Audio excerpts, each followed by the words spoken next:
ሰላም ወደላ እባላለሁ ከፎርቢ ፉል ስታክ ዌብ ዴቨሎፕመንት እና ቪዛ ሴንተር።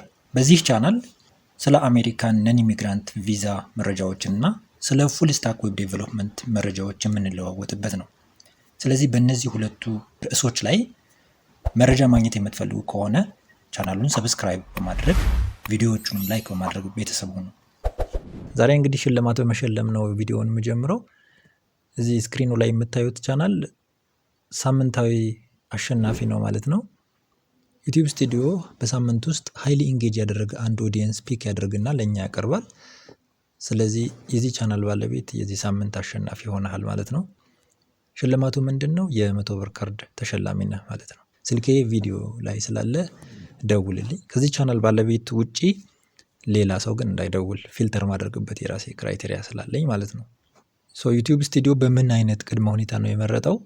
በአንድ ሳምንት ጊዜ ውስጥ ሞር ኮመንት በማድረግ ላይክ በማድረግ ሼር በማድረግ የቻናሌ ሰብስክራይበር በመሆን እና ረጅም ጊዜ ቪዲዮ በማየት በተለይ ለረጅም ሰዓታት ቪዲዮውን በማዳመጥ የቆየ አንድ ኦዲየንስ ፒክ ያደርግና ለኔ ያቀርባል በሪፖርት ማለት ነው። ስለዚህ ያን ኦዲየንስ ሳምንታዊ ሃይሊ ኢንጌጅድ ኦዲየንስ እኔ እሸልማለሁ ማለት ነው። ይሄ የባለፈው ሳምንት ሪፖርት ላይ ፒክ ያደረኩት ነው። የዚህ ሳምንት ሪፖርት ላይ ደግሞ ፒክ ማድረገው ኔክስት ቪዲዮ ላይ ገልጽላችሁና እንሸልማለን ማለት ነው። ለዛሬ ያዝኩላችሁ ስለ ቢ1 እና ቢ2 ቪዛ ኢንተርቪው ነው የሚሆነው። ለቢ1 እና ቢ2 ቪዛ ኢንተርቪው ስራልን ባላችሁኝ መሰረት በቃላችሁ መሰረት የቢ1 እና የቢ2 ቪዛ ኢንተርቪው ነው ይዤላችሁ የመጣሁት ማለት ነው። ሁለት ቢ1 ቢ2 ቪዛ ኢንተርቪው ይዤላችሁ መጥቻለሁ።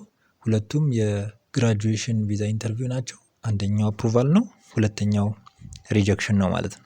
የተጠየቁ ጥያቄዎችም አንድ በአንድ እያየን ደካማ ጎናቸውና ጠንካራ ጎናቸውንም እየተወያየን አንዳንድ ጠቃሚ ሀሳብ ሼር እንደራረጋለን ማለት ነው። ይህ የቪዛ ኢንተርቪው ነው። ለመጀመሪያ ጊዜ ወደ ኤምባሲ የምትገቡ ከሆነ ያለው ድባብ ምን እንደሚመስል፣ ወደ አሜሪካ ኤምባሲ ስትሄዱ የሚገጥሟችሁ ነገሮች የሚል ቪዲዮ የሰራሁት አለ። እሱን ካላያችሁ እዩት።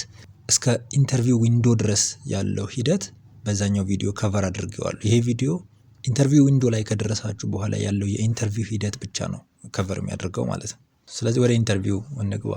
ኢንተርቪው ላይ የነበረው ኮንቨርሴሽን ይሄ ይመስላል። ቪዛ ኦፊሰሩ ፓስፖርትን ስጠኝ ይለዋል። ወንድ ነው ይሄ ኢንተርቪው ተደራጊ።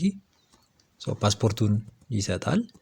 ወደ አሜሪካ የሚወስድህ ፐርፐዝ ምንድን ነው? የምትሄድለት ዓላማ ምንድን ነው? የሚል ጥያቄ ያቀርብለታል። ኢንተርቪው ተደራጊውም የልጄ ምርቃት ላይ ለመገኘት ነው የሚል ምላሽ ይሰጣል። ኦፊሰሩ ኢትዮጵያ ውስጥ ሌላ ልጅ አለህ ይለዋል። ኢንተርቪው ተደራጊው የለኝም ሌላ ልጅ ኢትዮጵያ ውስጥ ይላል። ሌላ ልጅስ አለህ ይለዋል። የትም ይሁን የት ማለት ነው። ሌላ ልጅስ አለህ ብሎ ይጠይቀዋል። የለኝም ሌላ ልጅ፣ ተመራቂው ልጅ ብቸኛው ልጄ ነው የሚል ምላሽ ይሰጣል ማለት ነው። ኦፊሰሩ ማን ካንተ ጋር አብሮ ይሄዳል የሚል ጥያቄ ይጠይቀዋል። ሚስቴና የልጄ ሚስት አብረን እንሄዳለን የሚል ምላሽ ይሰጣል ማለት ነው። ኢንተርቪው ተደራጊው ምን ያህል ጊዜ ትቆያለህ ዩኤስ ላይ የሚል ጥያቄ ያቀርብለታል። ለ15 ቀን ለመቆየት ነው ያሰብኩት፣ ለምርቃቱና ፋሚሊ ታይም ለማሳለፍ ከቤተሰብ ጋር ጊዜ ለማሳለፍ የሚል ምላሽ ይሰጠዋል። ከዛ ቪዛ ኦፊሰሩ ወደ አሜሪካ ሄደህ ታውቃለህ እንዴ የሚል ጥያቄ ይጠይቀዋል።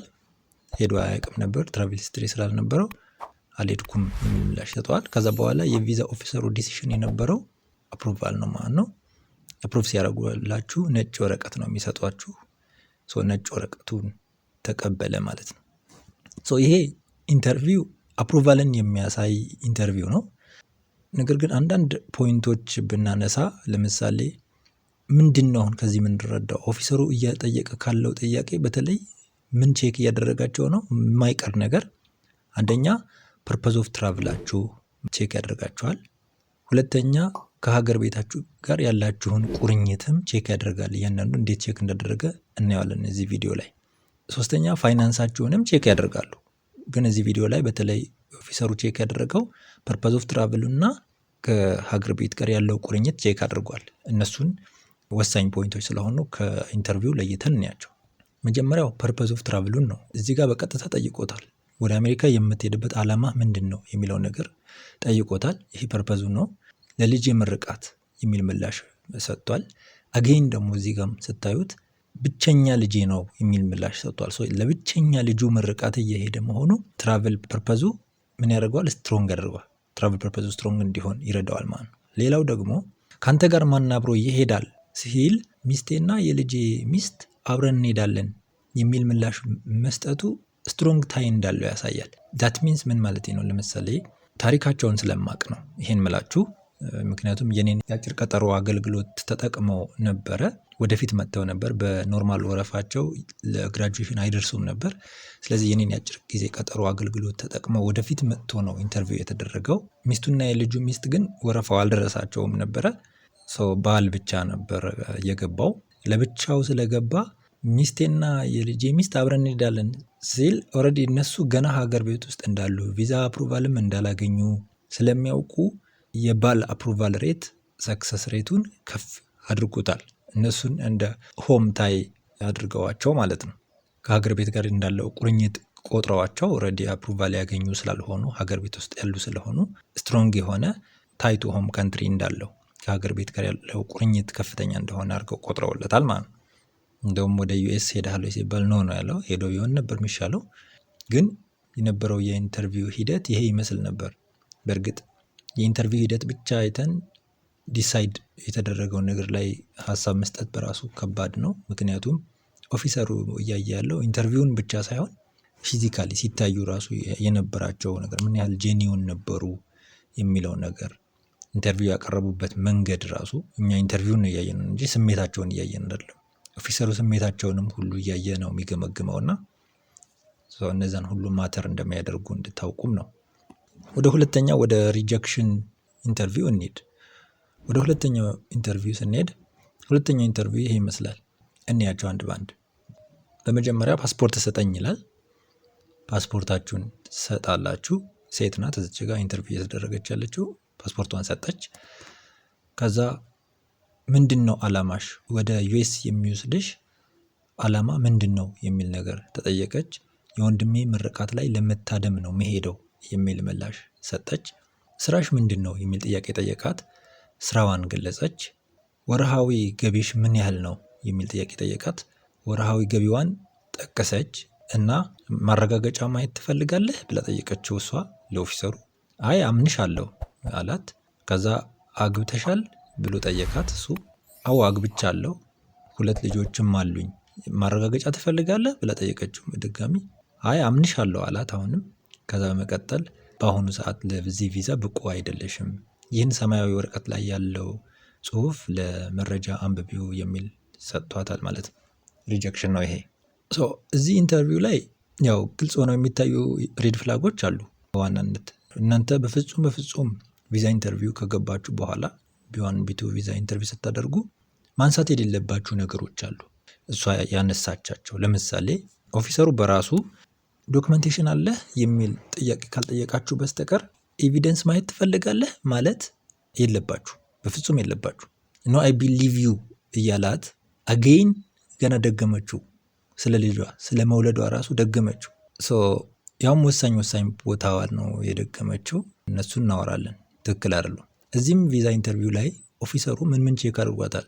ፐርፐዝ ኦፍ ትራቭሏን ቼክ አድርጓታል፣ ፋይናንሷን ቼክ አድርጓታል፣ ኤንድ ከሀገር ቤት ጋር ያላት ታይን ቼክ አድርጓታል። ፋይናንሷና ከሀገር ቤት ጋር ያላት ታይ ላይ ፌል አድርጋለች። እዚህ ኢንተርቪው ላይ እንዴት ፌል እንዳደረገች እንየው።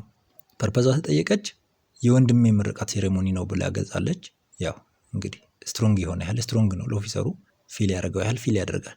ከዛ በኋላ ወርሃዊ ገቢሽ ምን ያህል ነው ብሎ ሲጠይቃት ወርሃዊ ገቢ ይህን ያህል ነው ብላ ከገለጸች በኋላ ኤቪደንስ ማየት ትፈልጋለህ ብላ መጠየቋ የተናገረችውን ነገር ላይ ዳውትፉል እንዲሆን ያደርገዋል።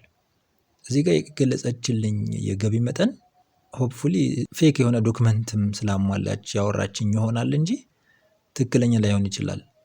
ዶክመንቷ ላይ ሪላይ አድርጋ ዶክመንት ማየት ትፈልጋለህ የምትለኝ ብሎ እውነተኛነቷ ላይ ዳውት ይኖረዋል። ፋይናንሷ ላይ እዚህ ጋር አንድ ፌይለር ነው። ከዛ በመቀጠል ስለ ልጆች ጠየቃት። ስለ ልጆች መጠየቅ ማለት ከሀገር ቤት ጋር ያላችሁ ቁርኝት ኦፊሰሩ ኢቫሉዌት እያደረጋችሁ ነው ማለት ነው። አዎ አግብቻለሁ፣ 2 ልጆችም አሉኝ። ጥሩ ነበር ይሄ መሆኑ። የተሻለ ስትሬንግዙን የሚጨምር ነገር ነበር የመለሰችው። ነገር ግን ቀጥላ ራሷ ማረጋገጫ ማየት ትፈልጋለህ አለችው። this is also wrong ማለት ነው። ማረጋገጫ ማየት ትፈልጋለህ አለችው። ያ ማለት ነው አሁንም ከሀገር ቤት ጋር ያላት ቁርኝት ራሱ ፌክ ዶክመንቴሽን ይዛ መታ ይሆን የሚል ስጋት እንዲኖር አደረገ። በተለይ ደግሞ ፋይናንሷ ላይ አደረገች። አጌን ከሀገር ቤት ጋር ያላት ቁርኝትም ላይ ይህንኑ ሚስቴክ ደገመችው ማለት ነው። ሶ ኦፊሰሩ ዳውትፉል ይሆናል። ዶክመንቴሽን ላይ ሪላይ አታድርጉ። ኦፊሰሮቹም ዶክመንቴሽን ላይ አይደለም ሪላይ የሚያደርጉባችሁ የእናንተ ጄኒውን የሆነ አፕሮች እና ጄኒውንሊ ራሳችሁን ፕሬዘንት የምታደርጉበት መንገድ ነው። ዶክመንቴሽን አይያዝ አይደለም ይያዛል።